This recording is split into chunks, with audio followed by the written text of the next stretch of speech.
नमस्कार, आप देख रहे हो हम टीवी भारत।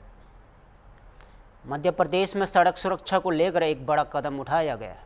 भोपाल में आयोजित सड़क सुरक्षा कार्यशाला 2025 में मुख्यमंत्री डॉक्टर मोहन यादव ने शिरकत की और अधिकारियों को ब्लैक स्पॉट मुक्त जिला अभियान को जमीनी स्तर पर उतारने का निर्देश दिए गए। कार्यशाला में PWD, मध्य प्रदेश सड़क विकास निगम और अन्य विभागों के वरिष्ठ अधिकारी मौजूद रहे। मुख्यमंत्री ने कहा है कि सड़क सुरक्षा योजनाओं में आधुनिक तकनीक, IIT जैसे संस्थानों के अनुभव का उपयोग किया जाएगा ताकि दुर्घटनाएं और जनहानि न्यूनतम की जा सके। फिलहाल राज्य में करीब 9,000 किलोमीटर राष्ट्रीय राजमार्ग और 11,000 किलोमीटर राज्य राजमार्ग मौजूद है। मुख्यमंत्री ने बताया है कि आने वाले समय में इन मार्गों पर सुरक्षा प्रबंधन, हेल्थ रिस्पांस और प्रशासनिक समन्वय को मजबूत किया जाएगा। साफ है कि मध्य प्रदेश अब सिर्फ सड़कें नहीं बना रहे बल्कि सुरक्षित भविष्य की नींव की रखा रहा है।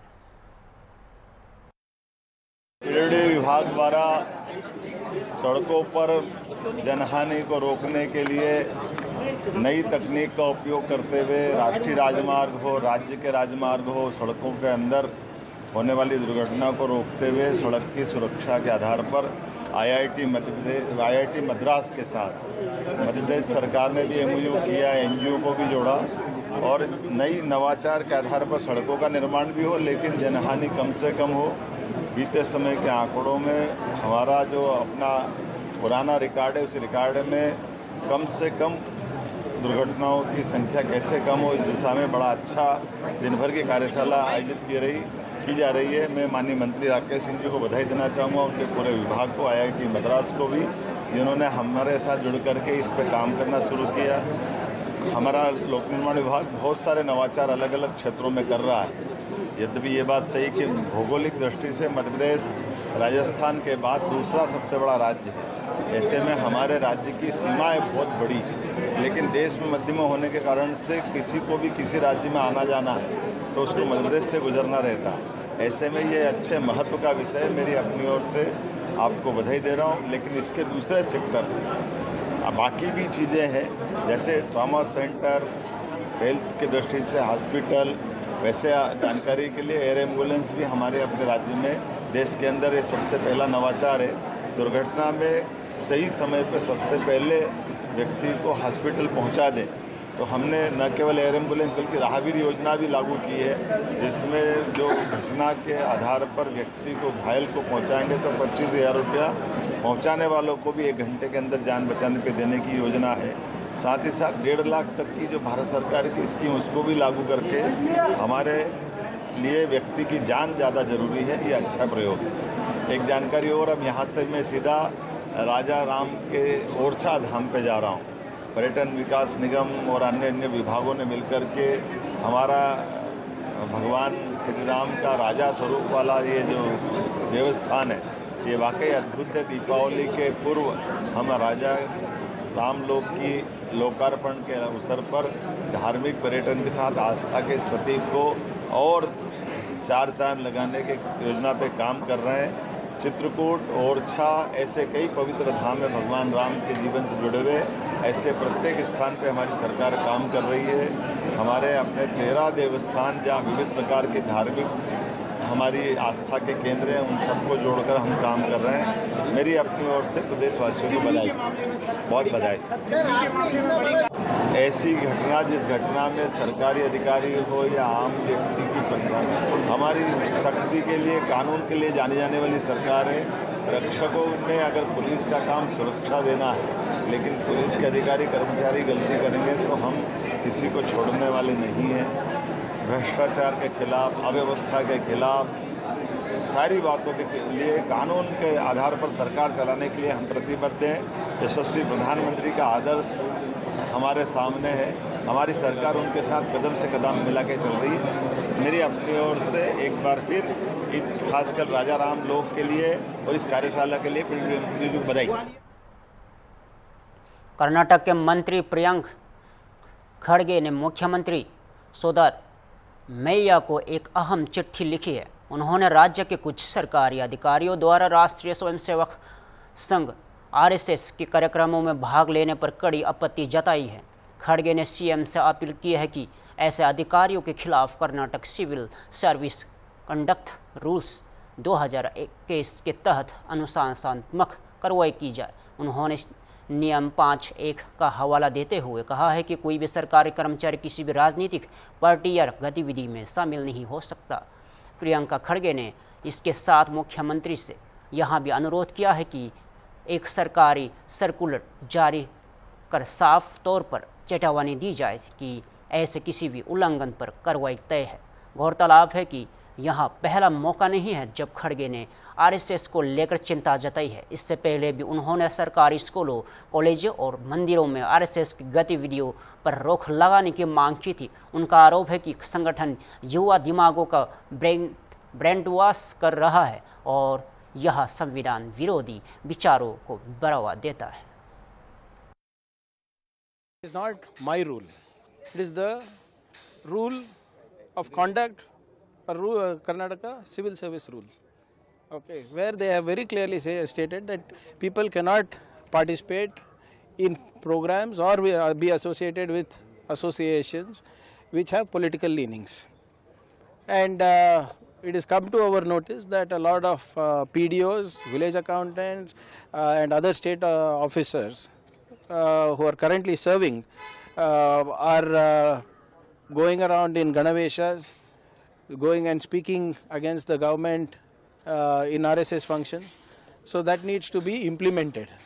There is a framework, there is a wireframe of rules that govern civil servants in the state cadre, and we are just asking that needs to be implemented to the T.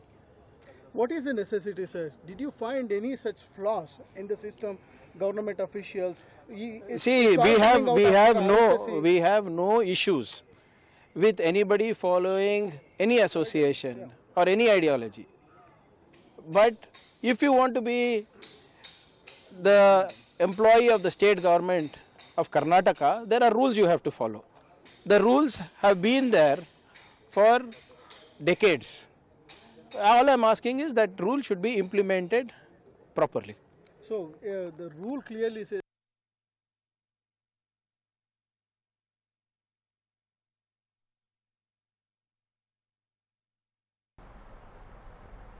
आज united nations troop contributing countries यानी UNTCC के chiefs conclave में भारत ने वैश्विक शांति और स्थिरता के लिए अपनी दृढ़ संकल्प दोहराया।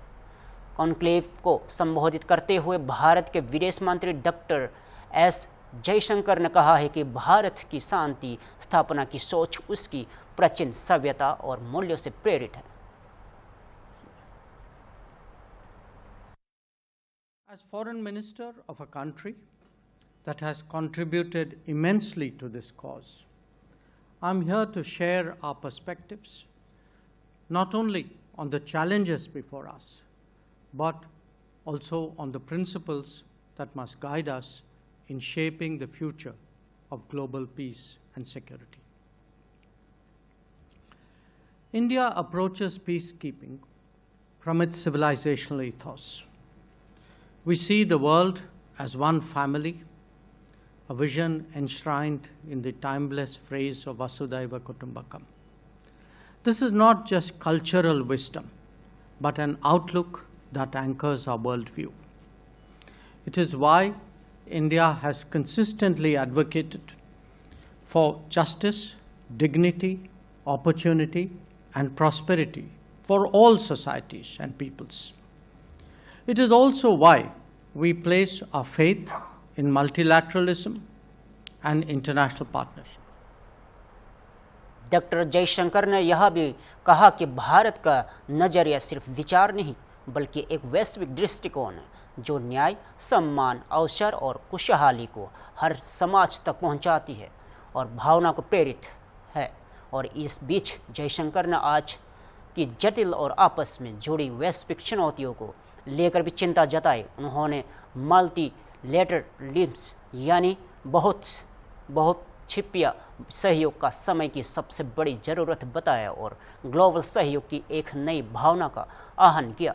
भारत ने संयुक्त राष्ट्र पीस कीपिंग में अब तक 2 लाख से ज़्यादा सैनिक की भागीदारी दी है, जो दुनिया के सबसे अधिक है।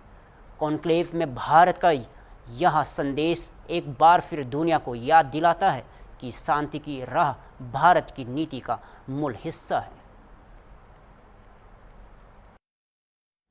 The global challenges we face, from pandemics to terrorism and economic instability to climate change, these challenges are interconnected and they transcend national borders.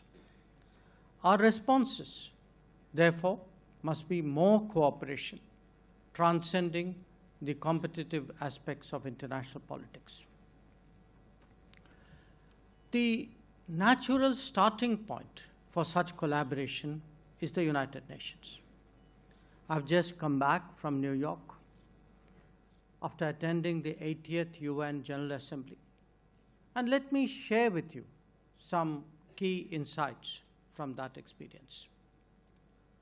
One, the United Nations today still reflects the realities of 1945, not of 2025.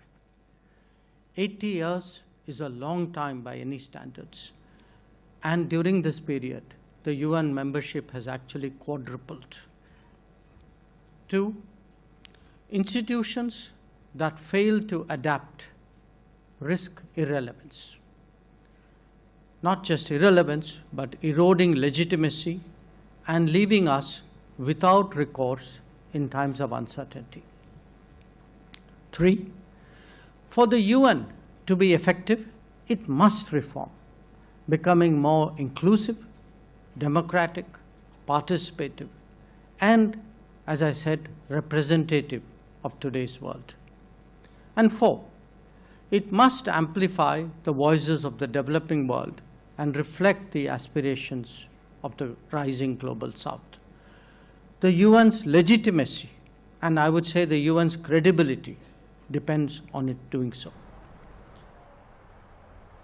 Telangana की environment और forest minister कोंडा सुरेखा के हैदराबाद स्थित आवास पर बुधवार देर रात high voltage drama देखने को मिला, जब पुलिस उनके पूर्व ओएसडी एन सुमंत की गिरफ्तारी के लिए पहुंची। सुमंत पर गंभीर अनियमितताओं और करप्शन के आरोप है और उन्हें पहले भी सरकार से हटा दिया गया है। पुलिस के पहुंचने पर मंत्री खुद सुमंत के साथ घर से बाहर निकली और दोनों उनकी गाड़ी में बैठकर चले गए। इस दौरान मंत्री सुरेखा की बेटी सुष्मिता ने पुलिस से सीधा सामना किया और बाद में मीडिया से सामने आकर तेलंगाना कांग्रेस पर गंभीर आरोप लगाए। డెక్కన్ సిమెంట్స్ కి సంబంధించిన డెక్కన్ సిమెంట్స్ కి సంబంధించి రోహిన్ రెడ్డి కూడా మీటింగ్ ఎగ్జాక్ట్లీ డెక్కన్ సిమెంట్స్ అనే సంస్థలో ఇప్పుడు నేను చెప్తా అండి, ఇప్పుడు మీరు అడిగినారు కదా, exactly the correct point I tell you. ఇది సిఎంఓ నుంచి వచ్చిన, ఇది సిఎంఓ, మీరు please come here I tell you. ఎందుకనంటే సిఎంఓ నుంచి ఎవరు, ఇప్పుడన్నా మీరు చెప్పిన పేరేంటిది? రోహిన్ రెడ్డి. ఆయన ఎవరు? సీఎం కి ముఖ్యమంత్రికి దగ్గరగా ఉంటారు. అతను పక్కన ఉంటాడా? ఆయన వచ్చి సుమంత్ ని ఏంటిది మ్యాటర్ అని అడిగాడు డెక్కన్ సిమెంట్స్ గురించి. అడిగితే రోహిన్ రెడ్డి ఆఫీస్ లా సుమంత్ ను రోహిన్ రెడ్డి కలిసి కూర్చొని మాట్లాడి డెక్కన్ సిమెంట్స్ వాళ్ళతో మాట్లాడిండ్రు. దాన్ని బెదిరించుడు అన్నారు. సరే, బెదిరించుడు అంటే, ఎక్స్టార్షన్ అంటే, పిస్తల్ పెడితే దాంట్లో రోహిన్ రెడ్డి ఉండాలి, అప్పుడు సీఎం రేవంత్. यह पूरा घटनाक्रम मंत्री कोंडा सुरेखा और मंत्री पोंगुलेटी श्रीनिवास रेड्डी के बीच चल रही खींचतान के बीच सामने आया है, जिससे सियासी तापमान और बढ़ गया है।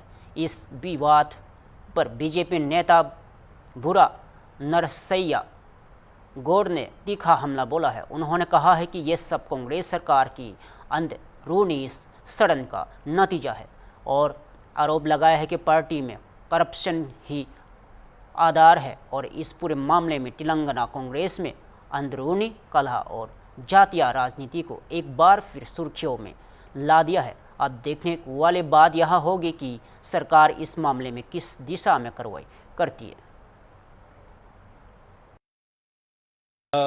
Recent episode of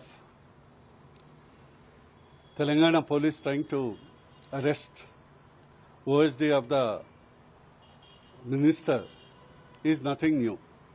It is just the tip of the iceberg. Congress means corruption. It has a corruption in its name. Maybe they are trying to make one OSD as a scapegoat. From the CMO office to the MLA's office, every center where say MLA camp office, minister camp office or a CMO, they are the epicenters of the corruption in Telangana. It is a reality. Somebody does corruption in lakhs, somebody does in the courts, somebody does hundreds of crores, somebody does in thousands of the crores. Only depending on the stature, the level of the corruption varies. Ultimately, this whatever the looted money from the Telangana has been partly sent to the Rahul Gandhi, and most of it is cornered by the ministers, MLAs and the Congress leaders, including the CMO office. It's a reality. Even today, any high-rise building, any builder you ask, per square feet they are collecting illegal by the government, Congress government. It was never there in Telangana history. Per permission they are collecting from the layouts. Every transaction they are collecting. From the distilleries, per bottle they are collecting. So it has become a parallel economy. It is up to the people of Telangana to decide whether to dump this corrupt, non-performing Congress government into the Moosi and give a chance. I have been telling. Earlier the government BRS was the most corrupt. In the 9 years of their rule, they become the richest political party in the world. The Congress party is known for the corruption. Give one chance to the BJP, let it be Jubilee Hills or a coming local bodies or a next assembly election, you will see the difference. You will see the difference. So corruption means Congress, Congress means corruption. These are the two coins, two sides of the same coin. It's the people to recognize. Uttar Pradesh के बहराइच जिले में लोगों के लिए खौफ का कारण बने आदमखोर भेड़ियों में से एक को आज सुबह मार गिराया है। केसरगंज इलाके में वन विभाग की शूटर्स टीम ने यहां भी बड़ी कार्रवाई की। वन विभाग के अधिकारियों के मुताबिक 4 हमलावर भेड़ियों में से 2 को ढेर कर दिया गया है। इनमें से एक घायल है जिसकी तलाश जारी है। बहराइच के division forest officer Ram Singh Yadav ने जानकारी दी है कि 9 सितंबर से अब तक 6 लोगों की जान इन हमलों में जा चुकी है, जबकि 25 से अधिक लोग घायल हो चुके हैं। केसरगंज की माजरा टोकली तहसील के ग्रामीण अब भी भय और बेचैनी में जी रहे हैं। वन विभाग का कहना है कि जल्द ही बाकी भेड़ियों को भी पकड़ लिया जाएगा और क्षेत्र को पूरी तरह सुरक्षित घोषित कर दिया जाएगा। डॉक्टर साहब, आज बड़ी सफलता वन विभाग की टीम को हाथ लगी है, एक भेड़िया मारा गया है, क्या कुछ जानकारी है, क्या कहना चाहेंगे? सुबह 4 बजे का है, बिरगुपुरवा है, फकरपुर ब्लॉक में है, उसमें उनको हैबिटेट है। लगातार हम लोग को कैंपिंग भी किया, उसको हैबिटेट को भी मॉनिटर भी किया, तो ड्रोन्स के द्वारा भी टोटल 4 भेड़िया था उसमें। लास्ट 1 मंथ से हम उसको पीछे हैं। 29 लोग का भी घायल किया, 4 लोग का मृत्यु था। इसी कारण से हमको उसको शूटिंग ऑर्डर भी मिला। हम उसको पकड़ने की कोशिश किया, परंतु उसमें ट्रैंगुलाइज नहीं कर पाया। इसमें सुबह 4 बजे का हमारा वो टीम था, वो गाज़ीपुर का डीएफओ भी था, उसको टीम को लीड किया। उसको हम 4 बजे का उसको एक भेड़िया को नर है वो मादा उसको न रहे, उसको हम गए। सर कितने भेड़िए उस इलाके में थे? अभी क्या समझा जाए, दहशत खत्म हो चुकी है और भी भेड़िए वहाँ पे? हमको 1 महीने का हमको पूरा मॉनिटरिंग है, साइटिंग एंड थर्मल ड्रोन्स के द्वारा हम मॉनिटरिंग का 4 भेड़िया था वो, इसमें 2 अभी तक निपटा दिया, 1 घायल हो के फिर मिसिंग है और 1 बच रहा है। सर किस तरीके का ऑपरेशन रहा, क्या कुछ तकनीक इस्तेमाल की गई, किस तरीके से आप लोग? हम लोग को इसमें फर्स्ट ट्रैकिंग भी करते हैं लगातार डेली बेसिस पे, उसको मूवमेंट, उसको हैबिटेट से गांव के तरफ किस रूट वो फॉलो करते हैं वो हम देखते हैं, उसको अलग टीम है ट्रैकिंग का।